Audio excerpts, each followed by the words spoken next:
참미예수님, 오늘은 5월 27일 부활 제7주간 수요일입니다. 독서와 복음 말씀 봉독하도록 하겠습니다. 성부와 성자와 성령의 이름으로 아멘. 제1독서입니다. 사도행전의 말씀입니다.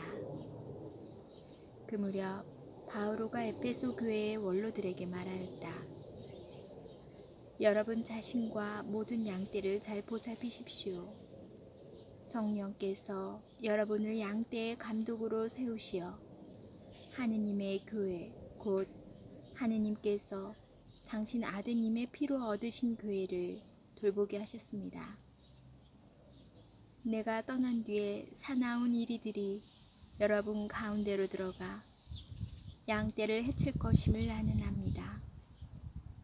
바로 여러분 가운데에서도 진리를 왜곡하는 말을 하며 자기를 따르라고 제자들을 꿰어내는 사람들이 생겨날 것입니다. 그러니 내가 3년 동안 밤낮 쉬지 않고 여러분 한 사람 한 사람을 눈물로 타이른 것을 명심하며 늘 깨어 있으십시오. 이제 나는 하느님과 그분 은총의 말씀에 여러분을 맡깁니다.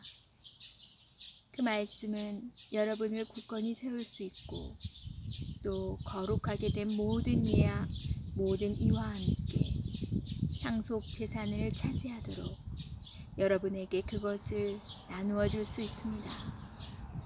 나는 누구의 은이나 금이나 옷을 탐는 일이 없습니다. 나와 내 일행에게 필요한 것을 이 두 손으로 장만하였다는 사실을 여러분 자신이 잘 알고 있습니다. 나는 모든 면에서 여러분에게 본을 보였습니다. 그렇게 애써 일하며 약한 이들을 거두어주고 주는 것이 받는 것보다 더 행복하다고 친히 이르신 주 예수님의 말씀을 명심하라는 것입니다. 바오로는 이렇게 말하고 나서 무릎을 꿇고 그들과 함께 기도하였다. 그들은 모두 흐느껴 울면서 바오로의 목을 껴안고 입을 맞추었다. 다시는 자기 얼굴을 볼 수 없으리라고 한 바오로의 말에 마음이 매우 아팠던 것이다. 그들은 바오로를 배 안까지 배웅하였다. 주님의 말씀입니다. 하느님, 감사합니다. 복음 말씀입니다. 요한이 전한 거룩한 복음입니다. 그때 예수님께서 하늘을 향하여 눈을 들어 기도하셨다. 거룩하신 아버지, 아버지께서 저에게 주신 이름으로 이들을 지키시어 이들도 우리처럼 하나가 되게 해주십시오. 저는 이들과 함께 있는 동안 아버지께서 저에게 주신 이름으로 이들을 지켰습니다. 제가 그렇게 이들을 보호하여 성경 말씀이 이루어지려고 멸망하도록 정해진 자 말고는 아무도 멸망하지 않았습니다. 이제 저는 아버지께 갑니다. 제가 세상에 있으면서 이런 말씀을 드리는 이유는 이들이 속으로 저의 기쁨을 충만히 누리게 하려는 것입니다.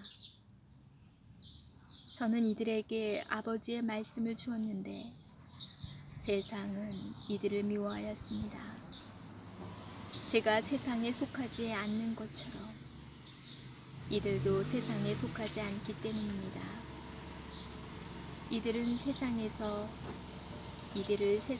데려가시라고 비는 것이 아니라 이들을 악에서 지켜주십사하고 빕니다. 제가 세상에 속하지 않는 것처럼 이들도 세상에 속하지 않습니다. 이들을 진리로 거룩하게 해주십시오. 아버지의 말씀이 진리입니다. 아버지께서 저를 세상에 보내신 것처럼 저도 이들을 세상에 보냈습니다. 그리고 저는 이들을 위하여 저 자신을 거룩하게 합니다.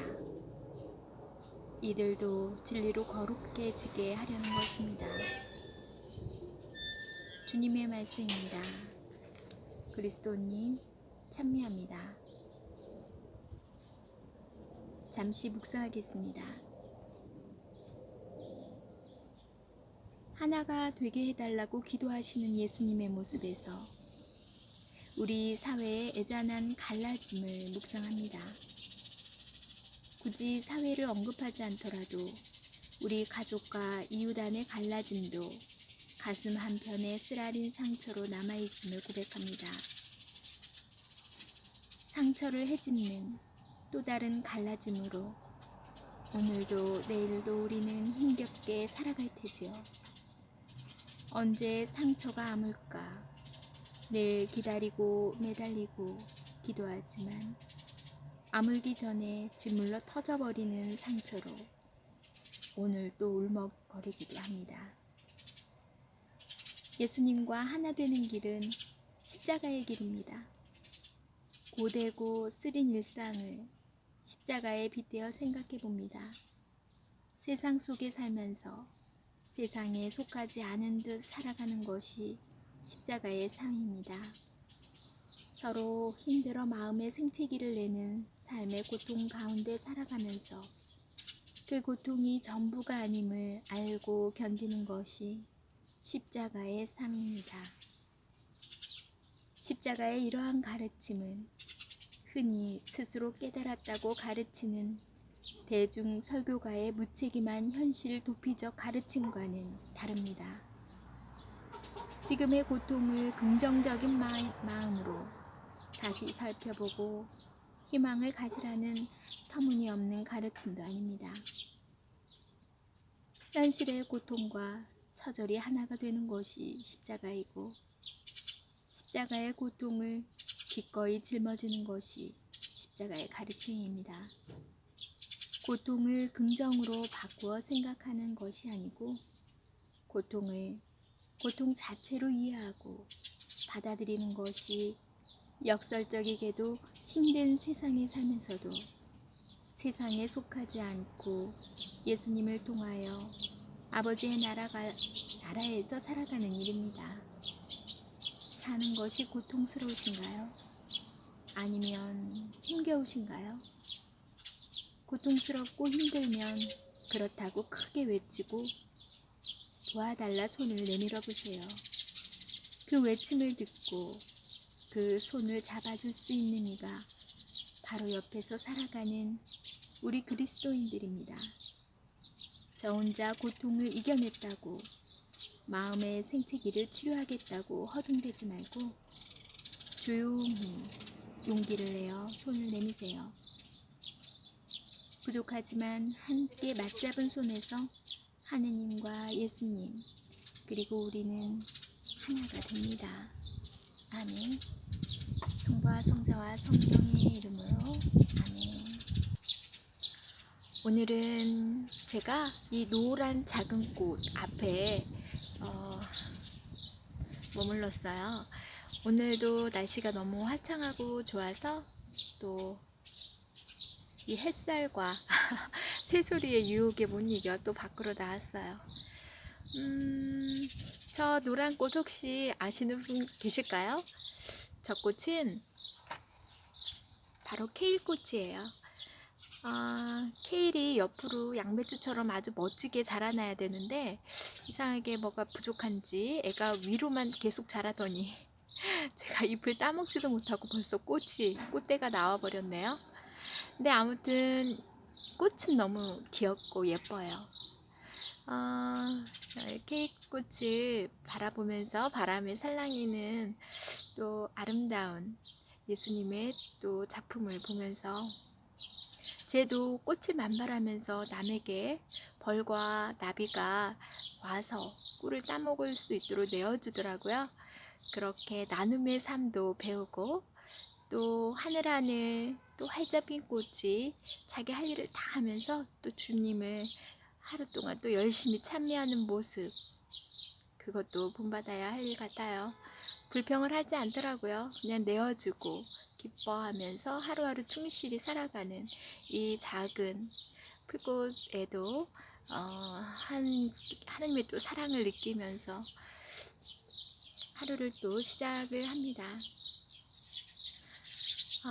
오늘 묵상에서 신부님께서 힘들어하는 모든 일 소리 내어서 도움을 청하라고 하시죠.